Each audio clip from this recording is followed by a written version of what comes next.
Reclaimer. Justicia a un clic.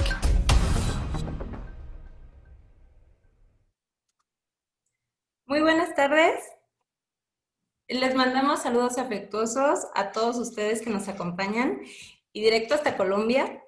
Estamos muy emocionados con nuestro segundo episodio en el webinar Justicia Digital, Justicia para Todos.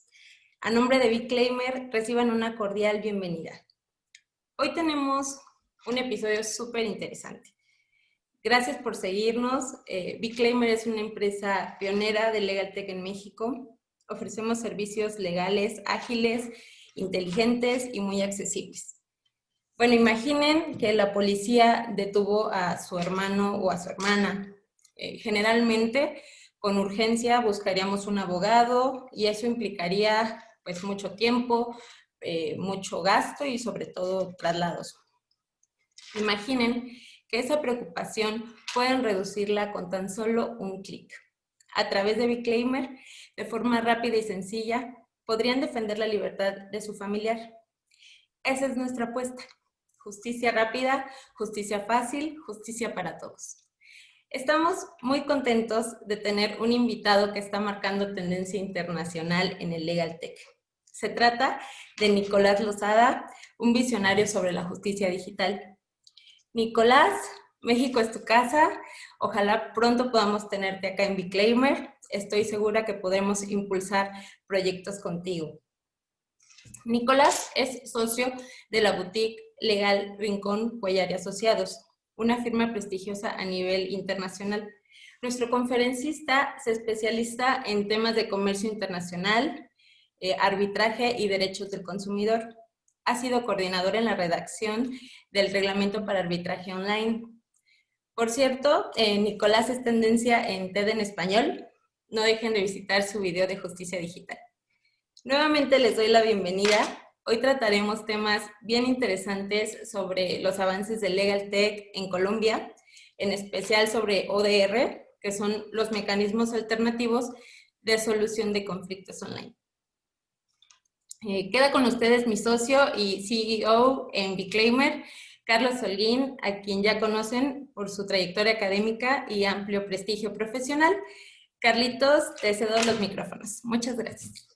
Muchísimas gracias, Raquel, y muchísimas gracias, Nicolás, por aceptar esta invitación a colaborar con nosotros. De verdad que es un gusto que Latinoamérica, que digamos no siempre se distingue por cosas buenas, tiene muchas cosas buenas.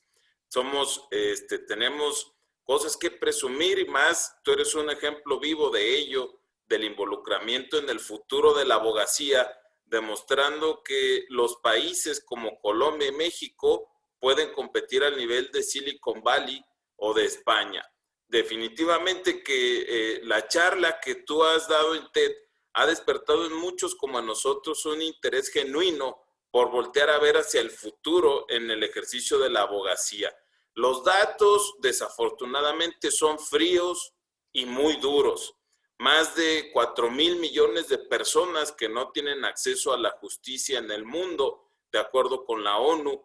El costo tan alto que implica para una persona el poder llevar a cabo un proceso jurisdiccional, el número de personas que al ver el tiempo que les toma llevar a ir a hacer una denuncia, ir a presentar una querella, desanima a más del 70% de las personas, y esa es una constante en Latinoamérica.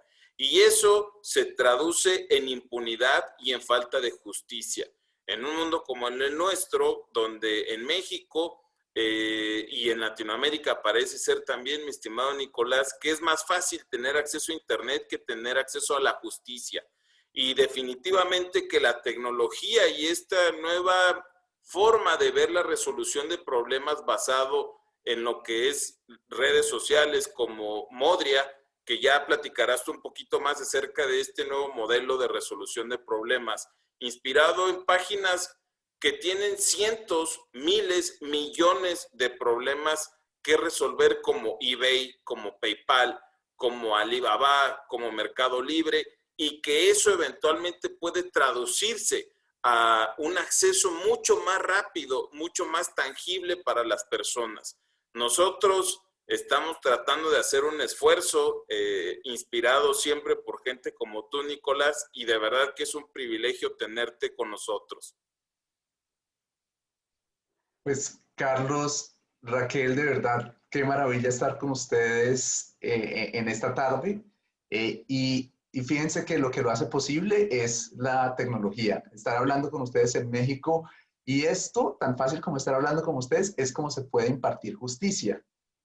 Uno decía hace 7 meses que era impensable tener una educación superior completamente virtual.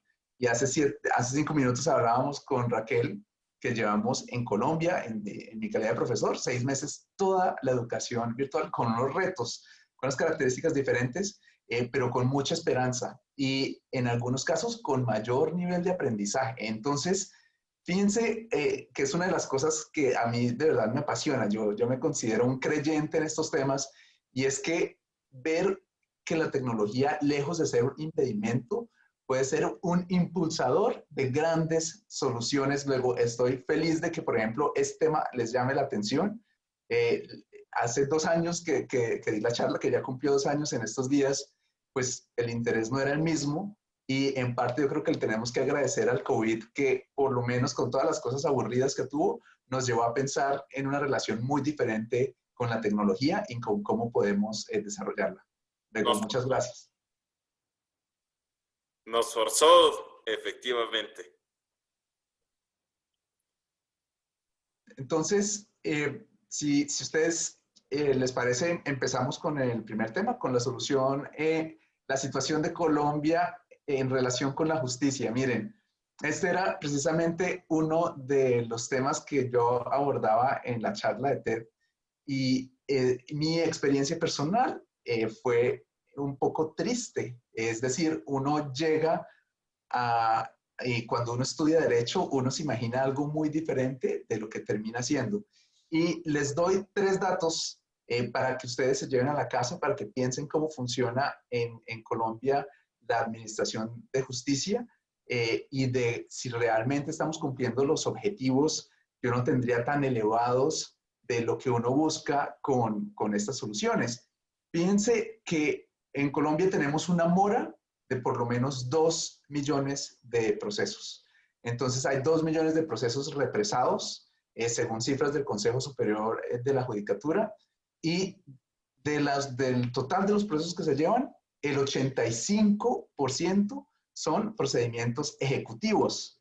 Y la gran mayoría de esos procedimientos ejecutivos son por bancos cobrando deudas de personas naturales y jurídicas, pero sobre todo naturales.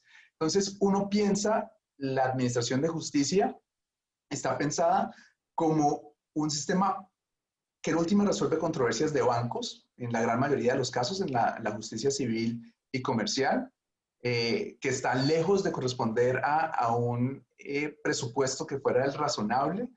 En justicia en Colombia, les hablo, solo el 2% del presupuesto anual, es decir, el 98% va para otros temas, y uno muy grande en Colombia va para temas de defensa y seguridad nacional, que es más del 10 o el 15%, pero justicia es el 2%.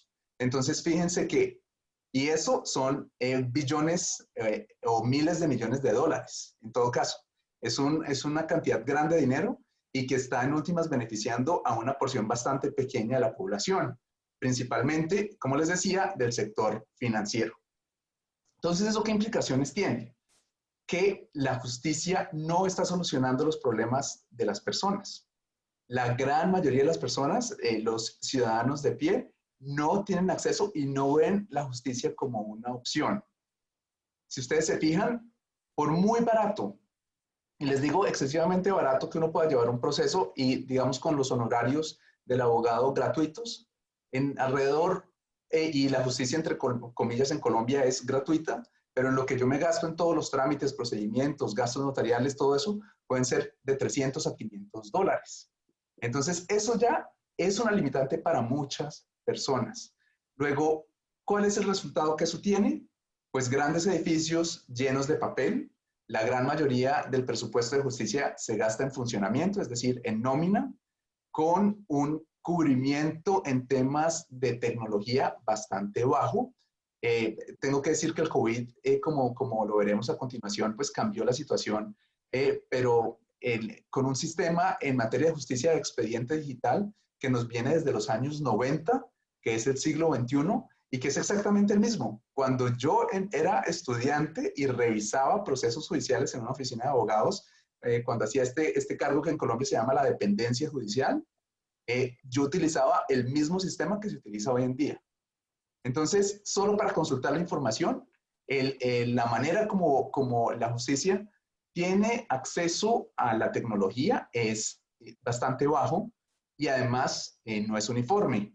En algunos casos hay juzgados que tienen temas más avanzados y que tienen algunas herramientas virtuales y otros que no.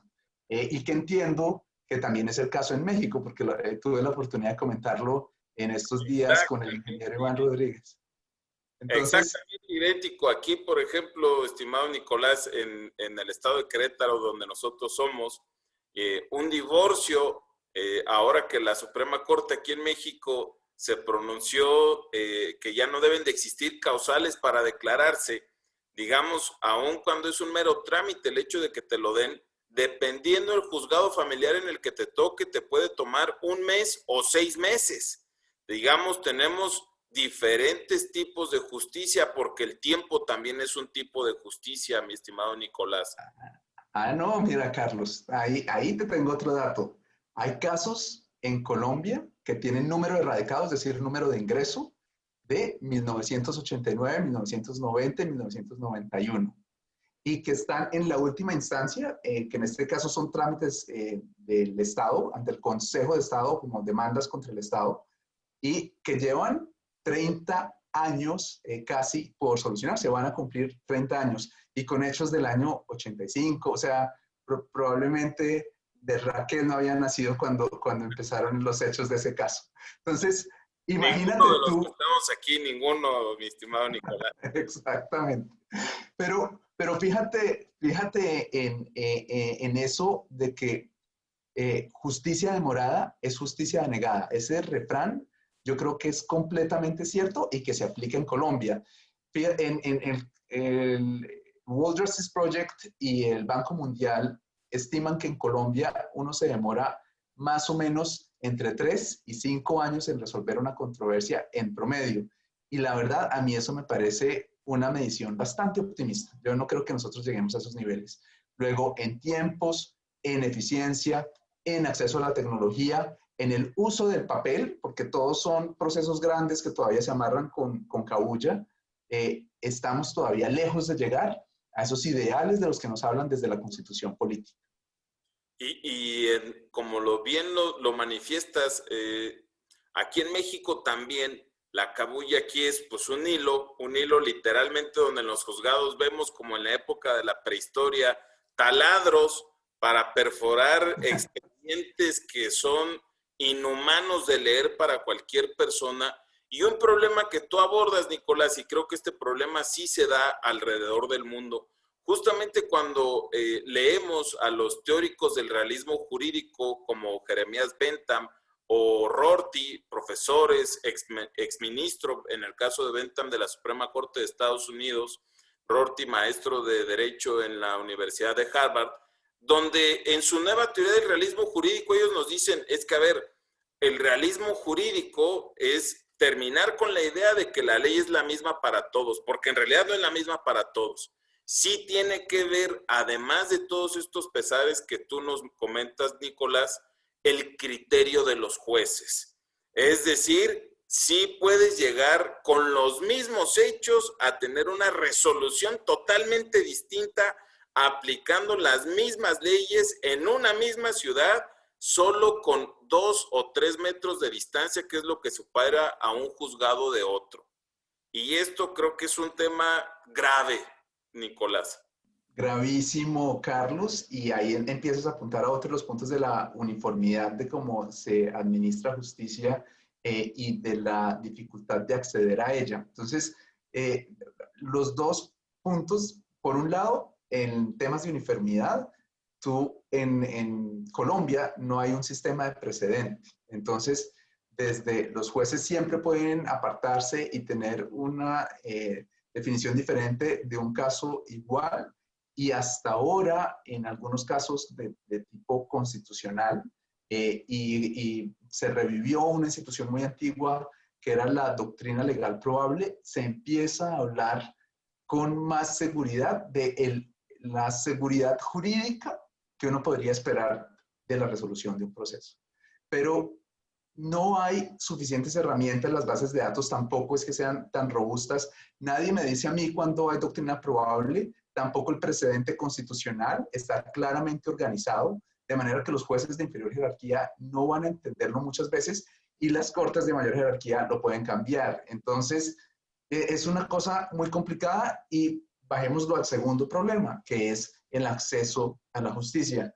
Si una persona quiere tener la resolución de un problema, no tiene, por lo menos en Colombia, y yo creo que en buena parte de Latinoamérica, el acceso a un predictor del caso, que se empiezan a ver mucho más en los Estados Unidos, en Inglaterra, en Europa, de las personas que empiezan a ver cuál es la posibilidad que yo tengo y si vale la pena iniciar un pleito o no. Todavía no hay porque la herramienta y el sistema en sí mismo no da para eso. ¿Y eso qué implica? Pues asumir el costo, que sea más difícil, que sea más incierto y que yo me quede con el criterio del juzgador, que es precisamente lo que tú mencionas, Carlos. Y aquí, mi estimado Nicolás, creo que encontramos varios problemas sumados a esto que tú nos dices. Fíjate, mientras que nosotros en Latinoamérica tenemos esta realidad que tú ya comentas, se reproduce en Colombia y en muchos de estos países, por otro lado tenemos que en países como Australia y como Gran Bretaña, incluso la abogacía se está delegando ya en personas que no son abogados, porque las leyes allá ya se han suavizado para que personas que no poseen el título de abogado puedan llevar a cabo tareas que, digamos, son sistemáticas o que son casi automáticas, al punto de que hay un banco llamado Cooperative que a través de sus 350 sucursales en Gran Bretaña ya ofrece servicios legales. Justamente lo que dices del predictor, que las personas puedan decidir en base a sus probabilidades de ganar con una exposición corta de los hechos, si tienen posibilidades de ganar o no. Lex Machina, este mecanismo creado en la Universidad de Stanford en Estados Unidos, ya es algo muy rápido que te puede evitar años de problemas, una resolución mucho más sencilla de los conflictos y simple y sencillamente puede cambiar tu decisión en lugar de pelearte, negociar, que al final del día es el futuro de la abogacía, el arbitraje tal cual como lo hacen las plataformas de comercio electrónico. Tenemos también, por otro lado, que esta misma empresa, Lex Machina, también un problema, Nicolás, es el escoger a un abogado o abogada, porque es como escoger a un médico o a una médica, que uno entra acá en la sección amarilla o en el internet, busca un médico de lo que uno se siente mal y es una ruleta rusa saber si caíste en buenas manos o no. Solo que en el médico pues es muy sencillo el prescindir de sus servicios. Si yo me siento mejor después de la primera cita, voy a regresar. En el caso de los abogados, esa decisión puede traducirse en la pérdida de tu patrimonio, en la pérdida de tu libertad y en la pérdida de mucho dinero, sufrimiento y tiempo, estimado Nicolás. Todo eso se puede resolver a través del Legal Tech. Esto que tú y otros autores como Jordi Neva Fenol o Richard Susskind hace más de una década nos vienen advirtiendo. Sí, totalmente de acuerdo. Yo creo que el Legal Tech nos va a ayudar a que muchos de los servicios incluso ya dejen de ser de la profesión legal, sino que los asuman y en vez de que lo asuman otros seres humanos, lo van a asumir máquinas.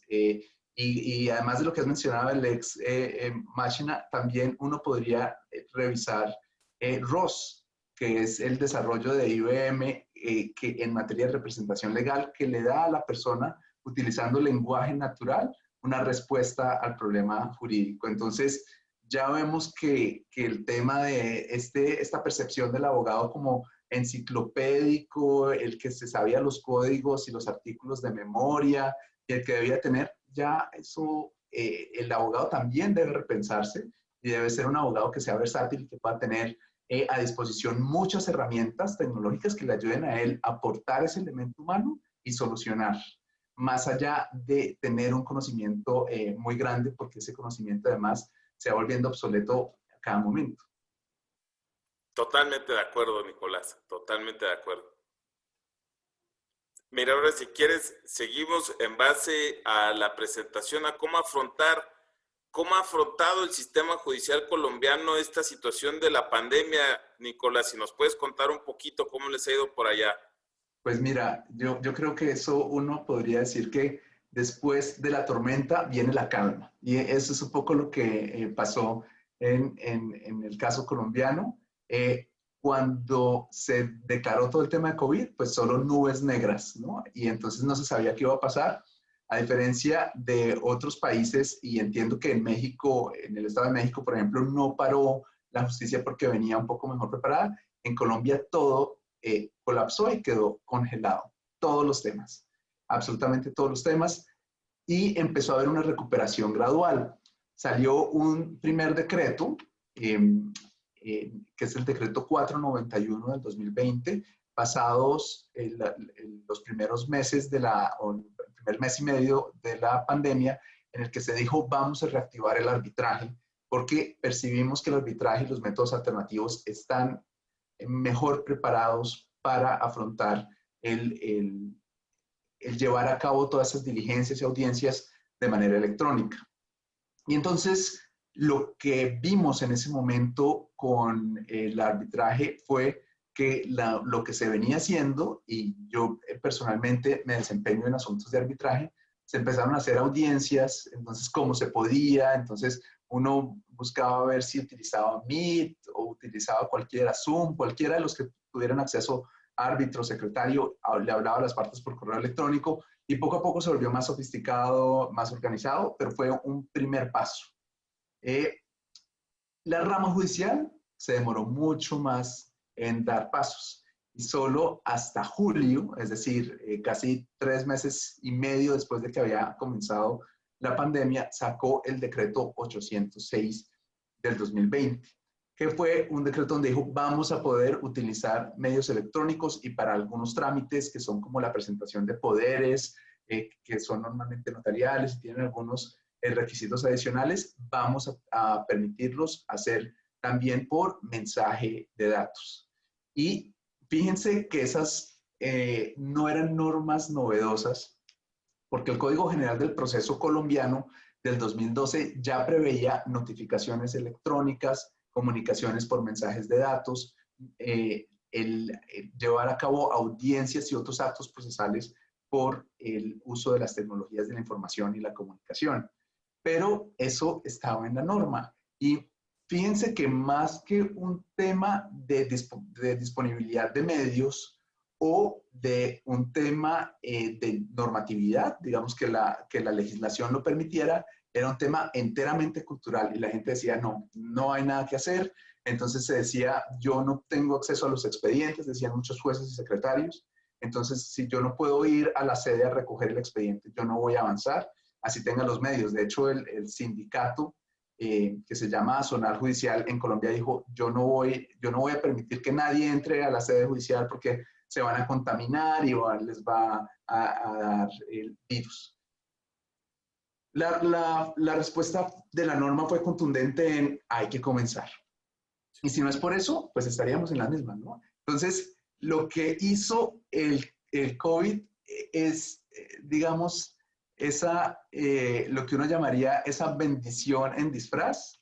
Entonces, claro, hay un montón de cosas muy aburridoras alrededor del COVID-19, pero al menos eso los obligó a las personas de, bueno, me toca meterme y a ver cómo hago y cómo envío el correo electrónico, y si me toca entonces escanear. Entonces, en los despachos judiciales las personas iban y tomaban turnos y con tapabocas y medidas de seguridad, entonces estaban escaneando los documentos. Empezaron a tomar todas esas medidas obligadas, aun cuando la legislación ya lo permitía. Lo que hizo fue reforzar, y esto fue un decreto expedido en emergencia, de hecho, que tiene una vigencia de 2 años y que ya fue declarado constitucional por la Corte Constitucional Colombiana, porque también eso también se dijo. ¿Y qué finalmente lo que se resuelve, que si las partes llegan a demostrar imposibilidad de acceder a la tecnología, entonces ahí sí se suspenden los trámites, pero lo contrario no. Entonces, en estos días estábamos en un curso con una jueza colombiana y ella decía, mire, yo he hecho cientos de audiencias ya y solo en una ocasión tuvimos el problema de que una de las personas no tenía computador, se trató de conectar por celular, tampoco fue posible, pero esto nos demuestra que la tecnología no es tan inaccesible. Creo que tú dijiste una frase muy interesante y es que hay más acceso a Internet que a justicia y esto lo termina demostrando. Totalmente de acuerdo. Bueno, aquí también en México, Nicolás, tuvimos una situación similar a la de Colombia. 4 meses en promedio de inactividad de los juzgados que han traído como resultado una verdadera catástrofe en el justiciable, que es finalmente quien resiente esos efectos y definitivamente que la tecnología llegó para quedarse en la impartición de justicia y como lo dices, tenemos que adaptarnos a esta nueva realidad y igual que Colombia, México está haciendo lo propio. Ahora, no sé si nos quieras platicar un poquito acerca de qué son los sistemas ODR en Colombia y qué hay de esto en el mundo. No, pues mira, esto es bien interesante y yo creo que aquí vale la pena un poquitico de historia, Carlos, porque uno cree, ODR quiere decir Online Dispute Resolution, ¿no? Entonces, resolución de disputas en línea. Y es un término genérico que yo creo que sus desarrollos fueron anteriores a lo que nosotros conocemos hoy en día como justicia digital. Y esto es ¿por qué? Porque los ODR nacieron básicamente con la Internet. Entonces, en los 90, cuando la Internet que tenía estos fines militares fue empezada a utilizar con fines comerciales y con fines de acceso al público en general, desde el año 90, algunas personas dijeron, estudiosos de la Internet dijeron, si aquí vamos a empezar a hacer transacciones en línea, como el comercio electrónico, vamos a tener que solucionar en línea. Y lo que dijeron es, la justicia no está preparada para esto. Yo no voy a llevar mi conflicto que surja del comercio electrónico, entonces ahí surgen empresas como Amazon o empresas como eBay, de la que tú ya has hablado, que empezaron a decir, ¿cómo vamos a llevar esto? Entonces empezaron a buscar a grandes pensadores y, por ejemplo, en la Universidad de Massachusetts, el profesor Ethan Katz hizo como el primer libro sobre y a plantear, digamos, este acrónimo de los ODR, y es para solucionar estos temas en línea, lo mejor va a ser que utilicemos Alternative Dispute Resolution, ADR, que es lo que traduce al español los mecanismos alternativos de solución de controversia.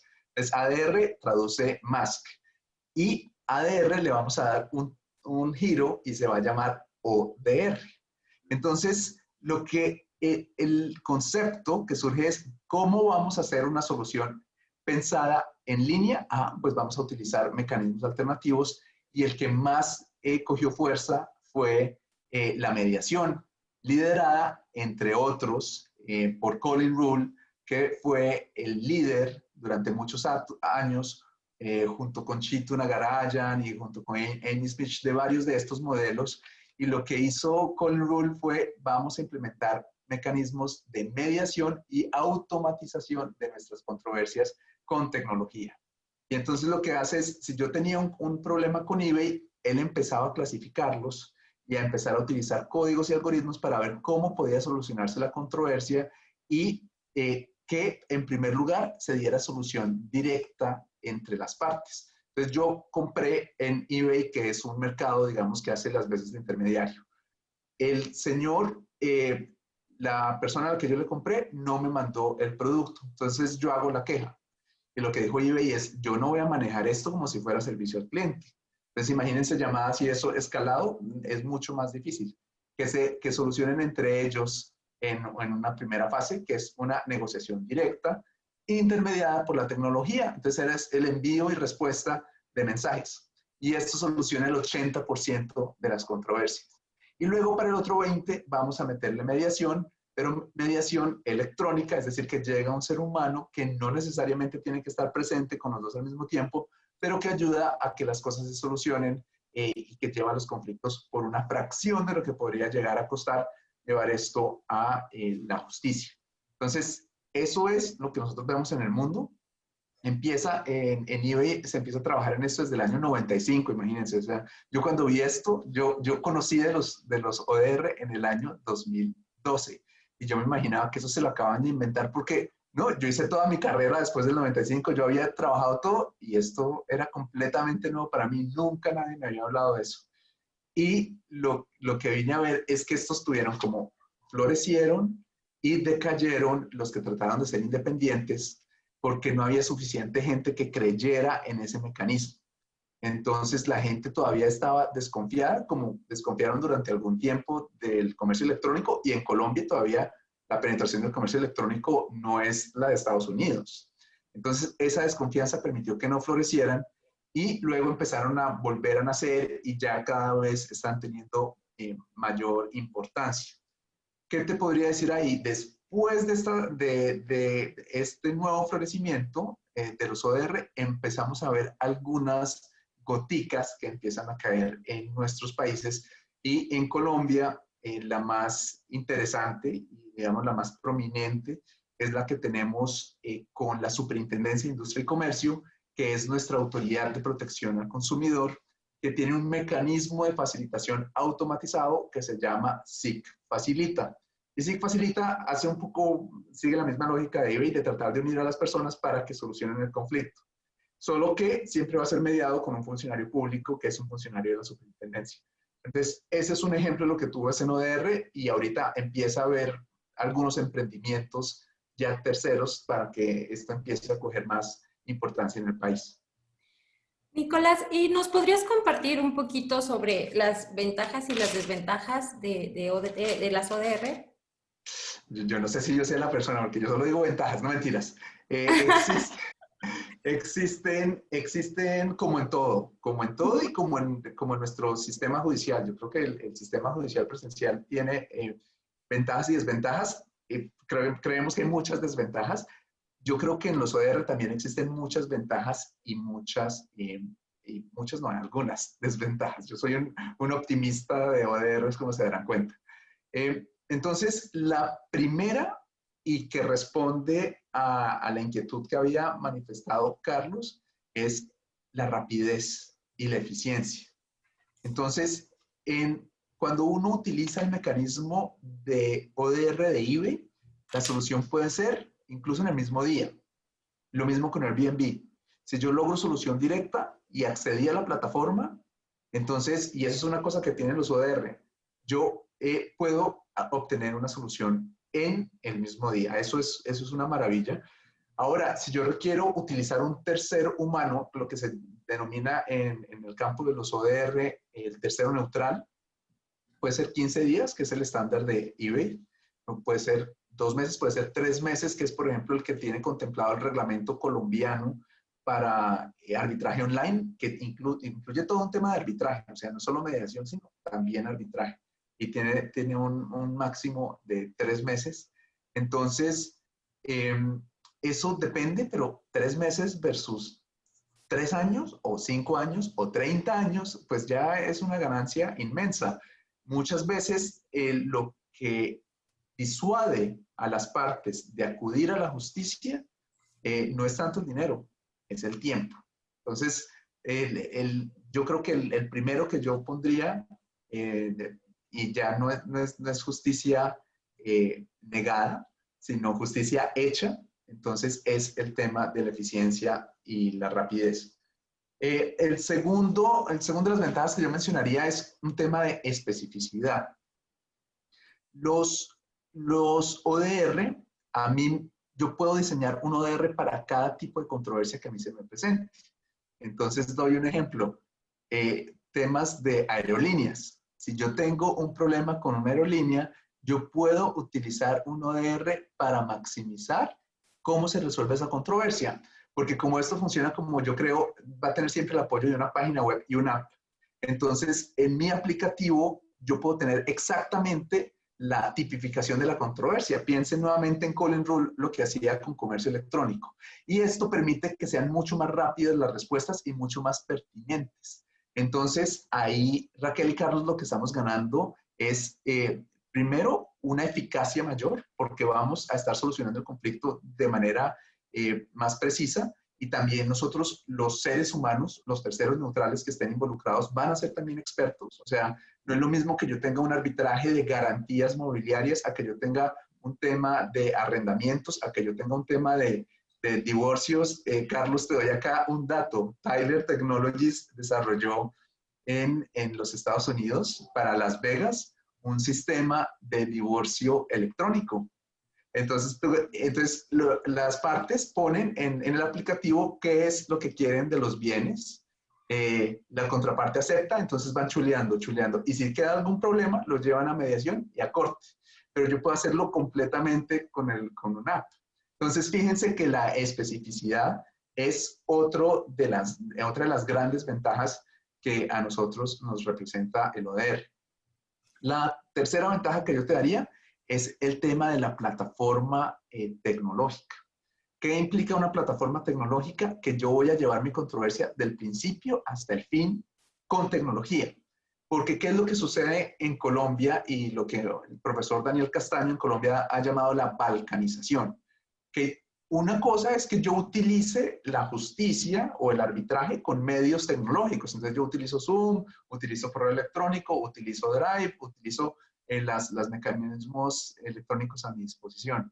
Pero ¿qué quiere decir eso? Que cada tribunal va a ser un mundo diferente. Porque si el uno utilizó Teams y el otro utilizó Zoom, ya tienen estándares de seguridad diferentes. La manera de grabación va a ser diferente.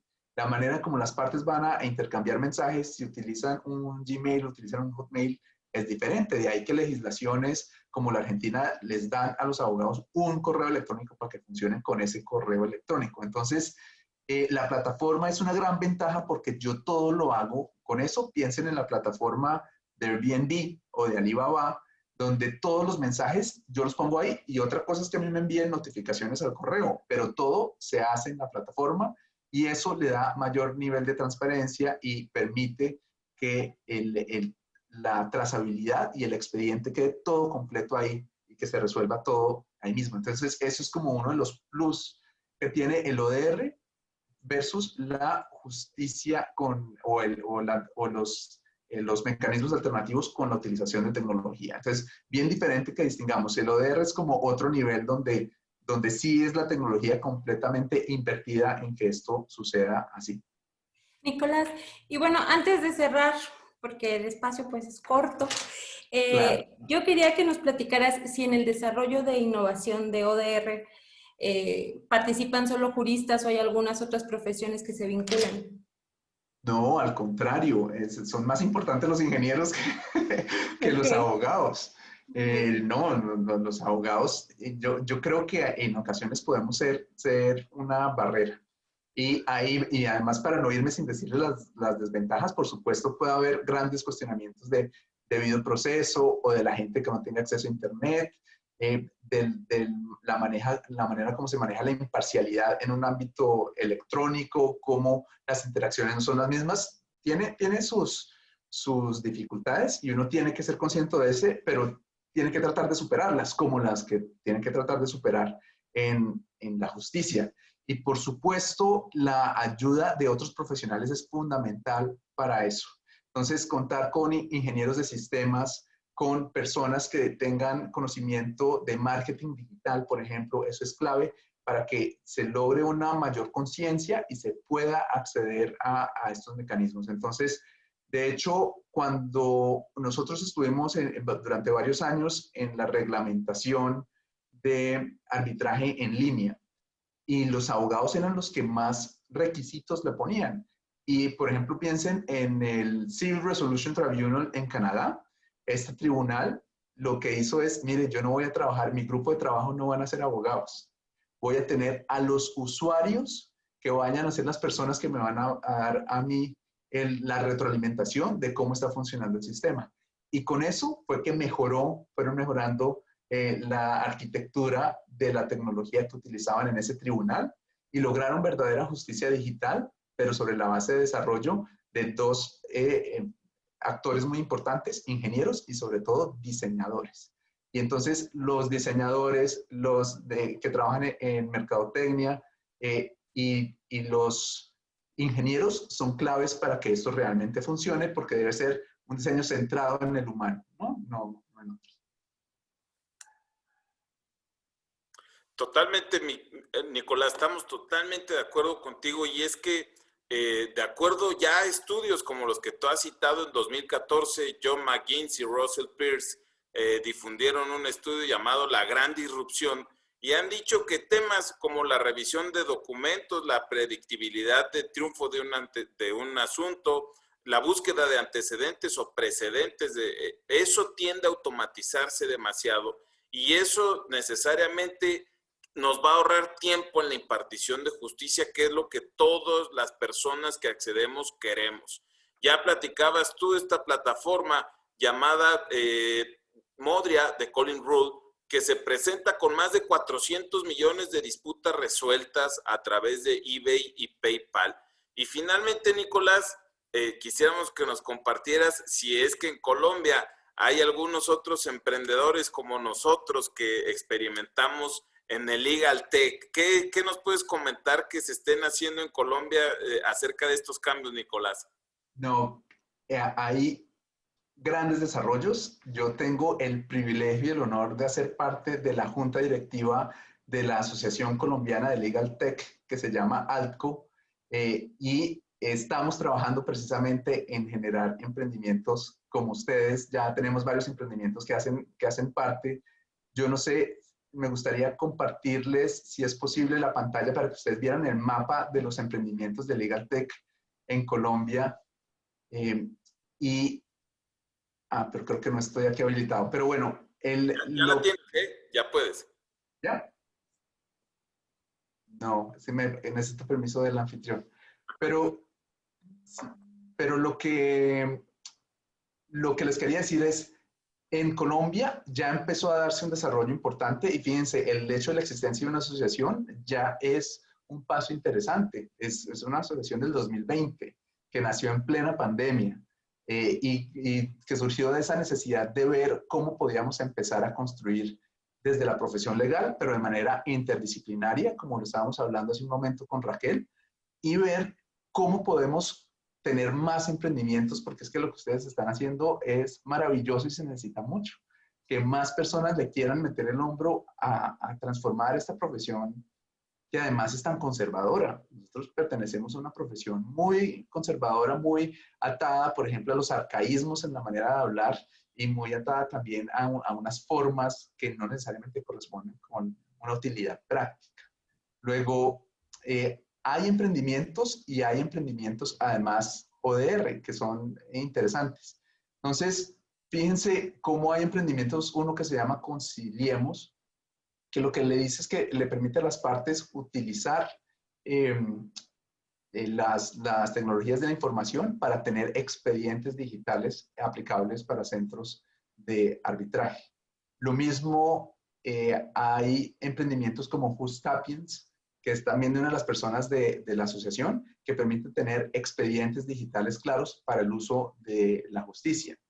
También ustedes van a encontrar emprendimientos del tipo de cómo podemos tener centros de mediación electrónica tipo ODR, que es uno que está empezando a surgir, que se llama Más Colombia.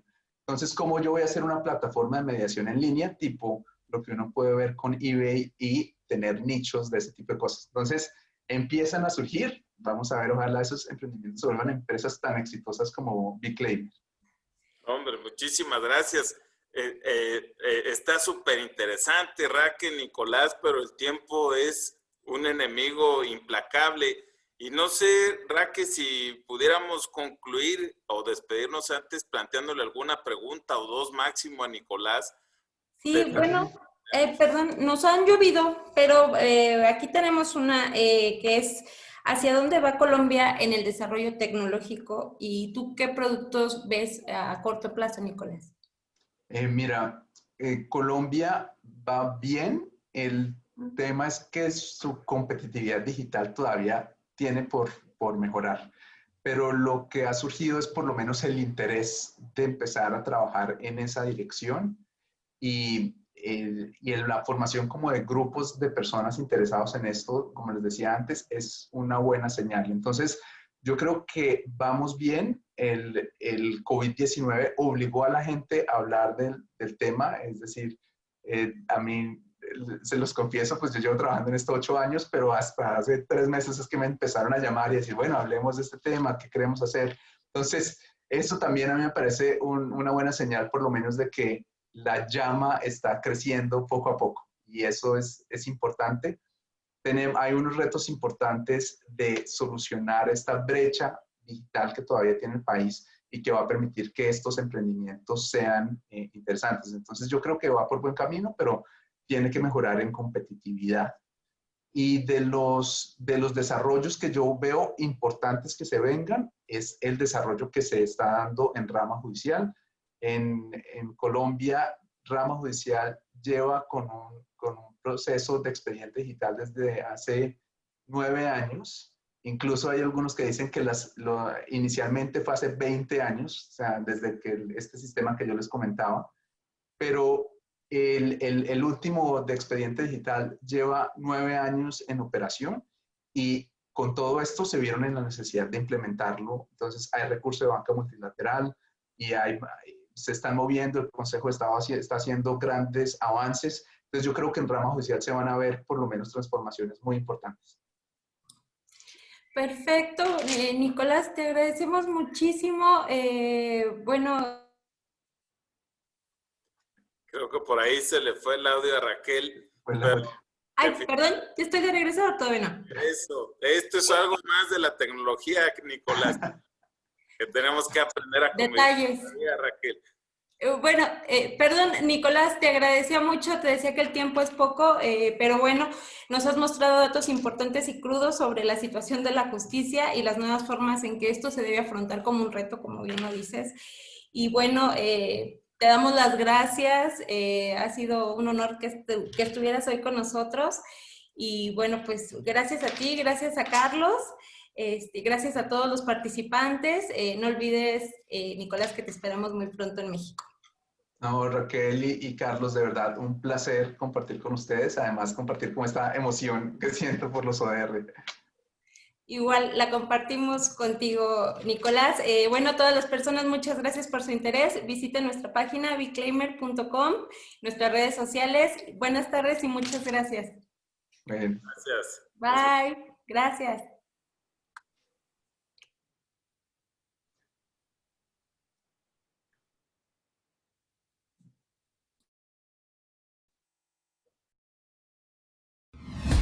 bclaimer.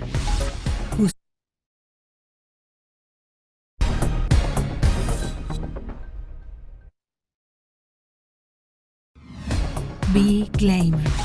Justicia para todos.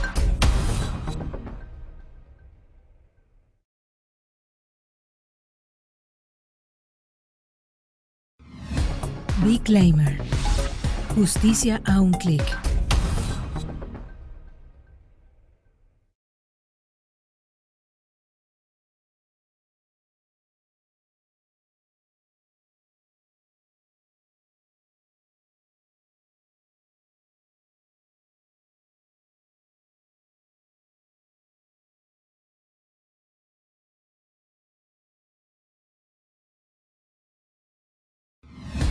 bclaimer. Justicia a un clic.